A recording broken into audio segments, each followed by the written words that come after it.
Ahora hacemos contacto con el abogado Carlos Salcedo, quien además es representante de varios de los imputados en el caso Antipulpo. Carlos, buenas noches, ¿cómo estás? Buenas noches, placer para mí, Yulisa, siempre estar contigo. Gracias, el placer es para nosotros, que te acuestes tarde esperando nuestra llamada. Con Carlos, gusto. cuéntanos cómo fue la audiencia de donde se dio al señor Pagán condenado a 5 años, 3 suspendidas, 1 que ya lo tenía cumplido, o sea que tendrá que esperar solamente 1 año en prisión. El señor Suriel Suazo, el destino de los demás imputados. Permítanos, por favor, una panorámica para que la gente se ponga al día con el caso Antipulpo. Bueno, recuerdas que se trata de una audiencia preliminar, es decir, donde el juez lo que hace es evaluar si la acusación tiene fundamento, si la acusación es única, si la acusación no entraña sorpresas, si la acusación reúne los elementos de certeza. ¿En relación con qué? Con los hechos que afirma el Ministerio Público, que es a quien le compete probar que eso es verdad, y en relación con los tipos penales y las pruebas y la pretensión que en este caso busca con la acusación.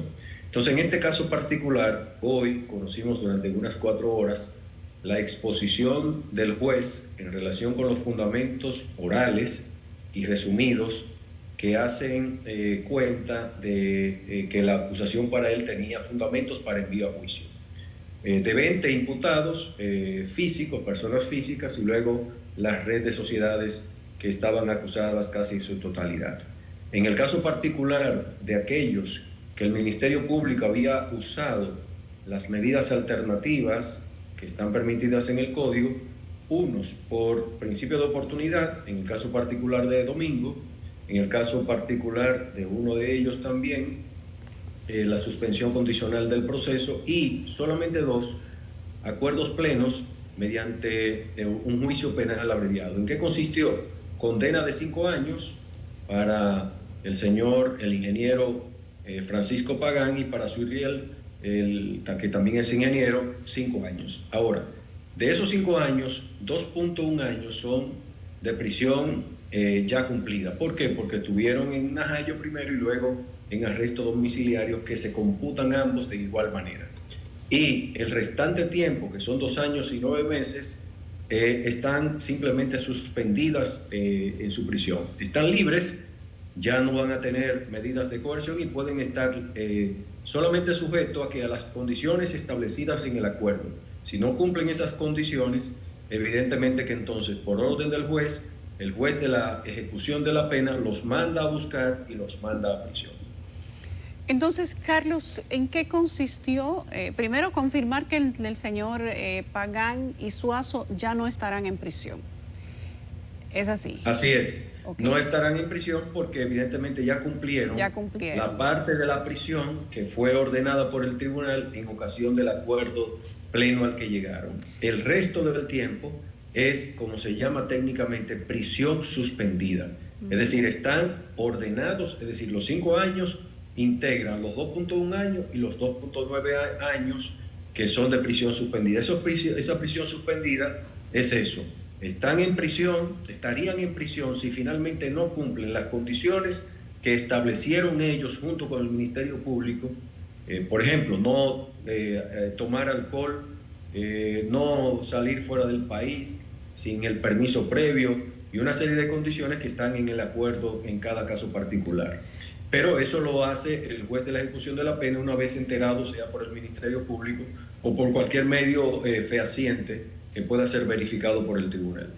Carlos, ¿en qué consistió el acuerdo de Pagán y Suazo con el Ministerio Público en contra de los otros imputados, y qué es lo que ha permitido que ellos tengan esta condena, que sí se puede considerar benevolente a través de un penal abreviado? Mira, yo creo que el Ministerio Público logró, diríamos, una buena pena.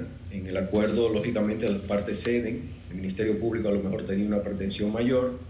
De hecho, por las imputaciones de lavado de activos, por ejemplo, podían llegar hasta 20 años, cosa que yo dudo que iba a llegar, pero bueno, no somos jueces para evaluar anticipadamente el tema. Pero creo que llegó el Ministerio Público a un buen acuerdo en relación con sus pretensiones, particularmente en esos 2 casos.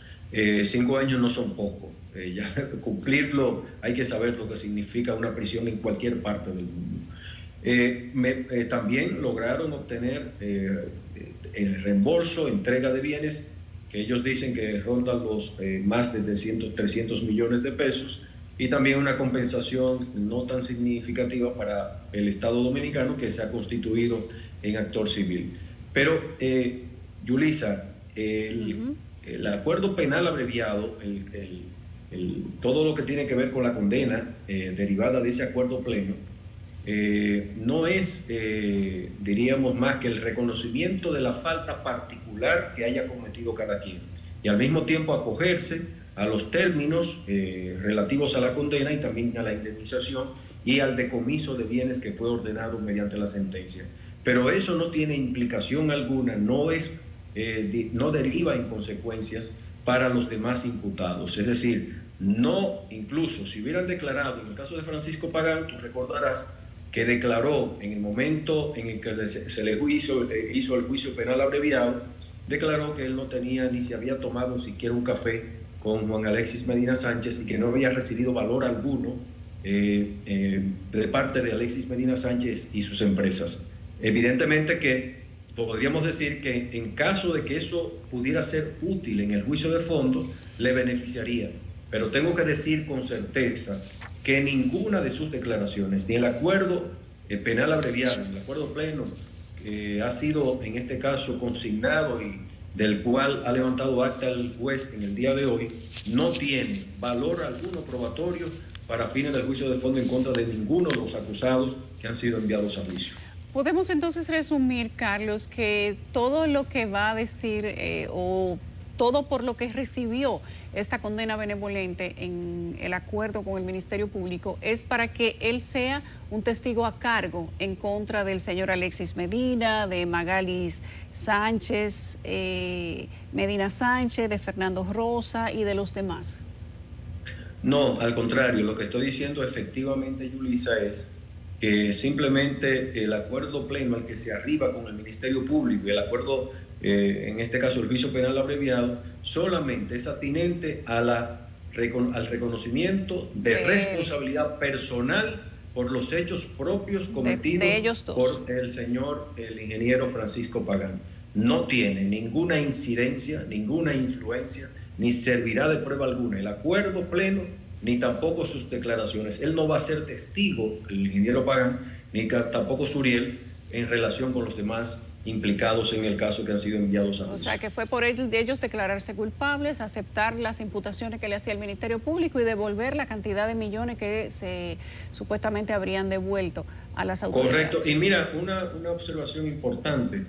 Uno puede ver que 5 años es una condena benevolente, pero 5 años de prisión son 5 años de prisión. Aun cuando hayan 2.9 años de prisión suspendida, tú estás condicionando tu vida en cuanto a la movilidad, en cuanto a una serie de actividades humanas que son necesarias, que finalmente de no realizarlo tal como está en el acuerdo, lamentablemente laceraría el estado de libertad que en este caso se le ha producido como consecuencia del acuerdo. Carlos, ¿qué decidió el juez? ¿Por qué mandar a juicio de fondo a los demás? Yo conozco que se manda a juicio de fondo cuando hay indicios que necesitan o que podrían ser indiciarios, valga la redundancia, de algún tipo de culpabilidad o que necesiten una mayor discusión. Y la preliminar no es el lugar para eso. Pero te había escuchado decir antes que tus defendidos iban a salir por la puerta grande, pero han sido mandados a juicio de fondo. ¿Qué va a pasar ahora? Mira, estamos apenas en una etapa inicial, una audiencia preliminar, es una audiencia donde se depuran las pruebas, hay una serie de exclusiones probatorias, lo cual es una victoria para nosotros. Recuérdate que las estrategias nuestras van dirigidas en el orden, cuando yo digo las puertas grandes, no importa el momento en el cual se produzca. Evidentemente la audiencia preliminar, que es el sedazo, como dijo el magistrado, un filtro que tiene por efecto precisamente medir los hechos afirmados por el Ministerio Público, las pruebas que han sido incorporadas en el proceso, que son ofrecidas, su legitimidad, su utilidad, su pertinencia, su relevancia. Pero en este caso particular hay una serie de exclusiones probatorias que ya lo veremos cuando el juez el día 21 de marzo entregue la sentencia íntegra. Pero además de eso, tiene que necesariamente considerarse que el juez modificó la calificación jurídica. Eso es trascendente y logrado también por nosotros y otras defensas, con lo cual, al variar la calificación jurídica, ustedes verán la reducción significativa del proceso. Quiere decir que acusaciones que tuvo el Ministerio Público a bien improvisar o sorpresivamente imputar en ocasión de la acusación serán borradas de la acusación para fines del conocimiento de fondo. Por lo tanto, lo que definitivamente el juez entendió que hay ofertas probatorias, oye bien, que las pruebas ofrecidas tienen el objeto probatorio adecuado para poder medir la suficiencia de la acusación, el fundamento de la acusación, lo cual no se condice con los términos del Código Procesal Penal ni con la Constitución de la República. Pero eso lo veremos en el juicio de fondo. Otra cosa también relevante, diríamos, de las cosas luminosas de la decisión, que parece una cosa intrascendente, pero no deja de ser importante, es que a petición nuestra, nosotros logramos eliminar por parte del juez la denominación del proceso antipulpo, del caso antipulpo, porque eso entrañar una valoración despectiva que lacera, en este caso, la dignidad humana de cada uno de los imputados. Y esos son hechos trascendentes para fines del juicio que se va a dar posteriormente. Otra cosa importante que no estamos de acuerdo con el tribunal y que eventualmente en el juicio de fondo, o efectivamente en el juicio de fondo nosotros conoceremos, el juez simplemente dio, diríamos, un traspiés cuando dijo que todo lo efectuado por el Ministerio Público en desconocimiento de las garantías de los imputados en ocasión de la investigación, que ocultaron las pruebas, que sorpresivamente la presentaron con la acusación por el hecho de que le haya dado alguna oportunidad para que el Ministerio Público le entregara algunas pruebas posteriormente, diversas oportunidades, ya se ha cubierto la garantía. Y eso hace absolutamente nula la acusación y ya veremos las consecuencias, como pasó en el caso de Brecht y otros casos que hemos manejado, la consecuencia que eso tiene en el juicio de fondo. Pero ya pasamos esa instancia del juez de la instrucción y ya veremos que lo que hemos afirmado de que saldremos por la puerta grande es porque finalmente la acusación del Ministerio Público no reúne las condiciones de certeza que comienzan por una acusación bien fundada, una acusación única. Son múltiples los acusadores y eso está prohibido por la norma de naturaleza constitucional y los instrumentos internacionales, pero además tiene que ser una acusación que no tenga sorpresas. Y esta acusación evidentemente que trajo una serie de sorpresas, de imputaciones que no fueron del conocimiento de los imputados durante el proceso de la etapa preparatoria.